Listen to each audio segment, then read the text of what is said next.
Heisman Trophy odds at BetMGM right now. Quinn Ewers, quarterback for Texas, is your favorite at 5-1, followed by Cam Ward at 7-1. Carson Beck, Dylan Gabriel, and Jackson Dart, each at 9-1, Chelsea. So I am not big on Dylan Gabriel, and he was the favorite going into the season. But I watched him a lot at Oklahoma, and he might be in a better offense. He is in a better offense because the Sooners are struggling right now. But I just was not big on the tape, if you will, and him throwing outside the hashes.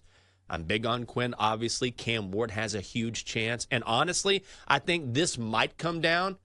This could very well come down to when Georgia and Texas play in Austin later on in the season. And whoever has the best game between Beck and Ewers, that could maybe decide who wins the Heisman Trophy. Maybe, even though I feel like Quinn Ewers already looks like the better quarterback, and he's already had the better signature win, in my opinion, going on the road to Michigan against a team that just won the national title.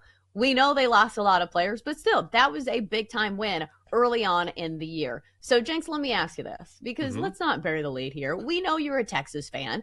Which of these bets would you take on Texas? Or I guess you could take them all. You could parlay them all. So what do you like the most? Quinn Ewers to win the Heisman, Texas to win the SEC at plus 275, or are you going to go big here? Texas to win the national championship at plus 550. Which is the best bet? I think the best bet is Quinn to win the Heisman. And look, Texas has a national championship caliber squad. There's no question about that. And so you can say I'm a homer. Don't listen to me. Listen to any of these national pundits. And I know Michigan lost a lot of players, but I don't care who you are. You don't go into the big house in any season against the number 10 team in the country and dominate like that. This is a very good Texas team. I keep saying that. Sark has been building for this moment for a long time. I still think Georgia is the favorite for a reason. And so, apples to apples, I would lean Bulldogs. I still think they're the top dog, no pun intended, until proven otherwise. But I do think Quinn Ewers, like you were talking about, having that signature win, and in that offense, I mean, that's the reason why Arch Manning came to Texas, and I don't want to make this about Arch because this is definitely Quinn's team, and I get annoyed when people talk about Arch Manning. I'm like, the guy in front of him is the leader for the Heisman. Let's talk about him. But he came to Austin to play for Sark. And that's a huge advantage because when you look at play calling and when you look at putting up numbers, Quinn is going to be able to put up those numbers because he's got arguably the best offensive mind in the country helping him out. So Quinn has massive arm talent. Remember, he was the number one recruit in the country when he came out of school, went to Ohio State for a little bit, then went back to Texas. And so I would go with Quinn just because I think he has that perfect combination of play caller and arm strength and arm talent. Yeah, he is one of the best play callers in all of football, and Steve Sarkisian, somebody who is known for his offensive mind, similar to Andy Reid and Patrick Mahomes. Maybe not on that level, but you get the point that I'm trying to make. I think the downfall for Cam Ward is going to be he is going to put up good numbers, but I think the question mark for the voters is going to be, okay, who's he doing it against? Because I think if Quinn Ewers puts up massive numbers against the SEC in Texas's first year joining the conference, that's the better storyline. And, that's the more impressive feat as opposed to Miami, putting up big numbers against, South Florida and Ball State and Virginia Tech. Because if you look at Miami's schedule, it really hurts them that Florida State is bad.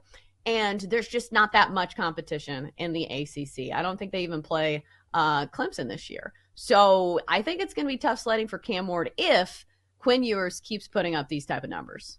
God, I hope you're right. I have no idea how much I hope you are correct. What about when it comes to the national title odds? Who do you like? Georgia is the favorite at plus 275, followed by the Buckeyes. I don't know what to think about Ohio State.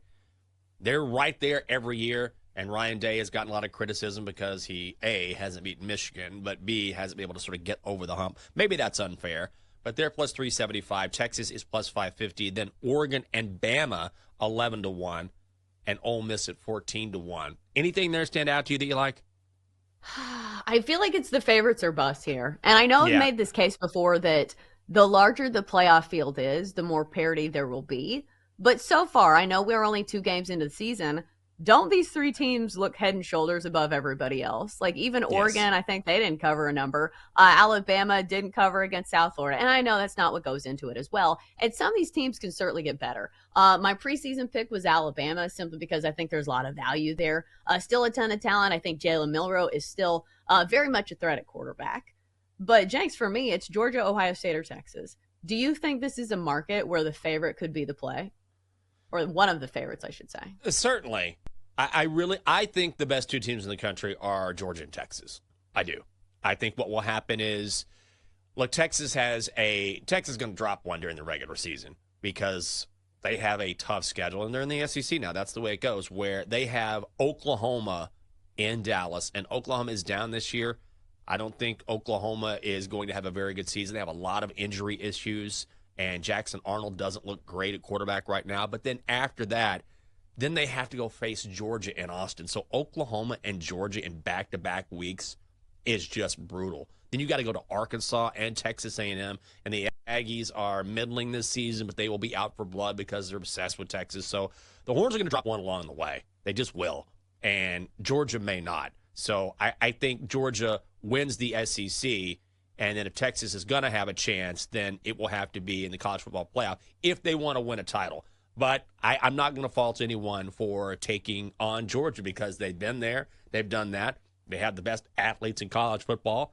And there is something to be said for having that championship experience because if Georgia gets back to a title game, if Kirby Smart gets back to a title game, it's old hat, which is crazy to say, but they've done it, just like Saban did it. So if you're another team like a Texas or Ohio State under Ryan Day, you've got to get over that hump. You know how it is, like Ric Flair said. To be the best, you got to beat the best. Oh, for sure. What about, can I sell you? I can probably sell you on this. I don't think it'll take much selling. Texas to win the SEC. They're plus 275. And from a hedging perspective, which is how I think you should look at some of these futures bets, I feel like if they make it to the SEC championship game, they're not going to be plus 275, will they? Like, No. surely they will have proven enough at that juncture to not be that big of underdogs to Georgia. So I think from a hedging standpoint, I think Texas has already played some big games, and I think they do make it to the SEC championship game. So I will take them at plus 275. Oh, I like it. Do we know what the look-ahead line is? Is there a look-ahead line on Georgia at Texas in Austin? The actual game. Because that would be fascinating because that could really determine sort of how this breaks. And look, Austin's going to be a zoo. But again, Georgia's Georgia.